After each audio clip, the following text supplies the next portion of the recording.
প্রতিদিন রাতে ঘুমানোর আগে 6টি আমল করে ঘুমাবেন। আপনি ঘুম থেকে উঠেই ফলাফল দেখবেন ইনশাআল্লাহ। ঘুম থেকে উঠে আল্লাহর কসম করে বলে আপনি ফলাফল দেখবেন।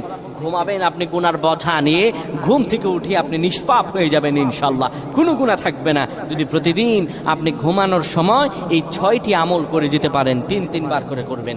1 নম্বরে যে আমলটি করবেন, কালিমা পড়ে ঘুমাবেন। 2 নম্বরে দুরূদ শরীফ পড়ে ঘুমালে মৃত্যুর পর দুরূদ শরীফ হবে তার জন্য সুপারিশকারী।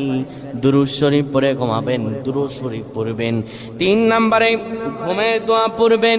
ঘুমের দোয়া পড়ে যদি ঘুমাতে পারেন, সারা রাত ইবাদত করার সওয়াব আল্লাহ আমলনামায় দিয়ে দিবেন। 4 নম্বরে আয়াতুল কুরসি পড়ে ঘুমাবেন। আয়াতুল কুরসি পড়ে কেউ যদি ঘুমায়, ফেরেশতারা তাকে সারা রাত পাহারা দেয়। ফেরেশতারা তাকে সারা রাত পাহারা দেয়। আয়াতুল কুরসি পড়ে ঘুমাবে।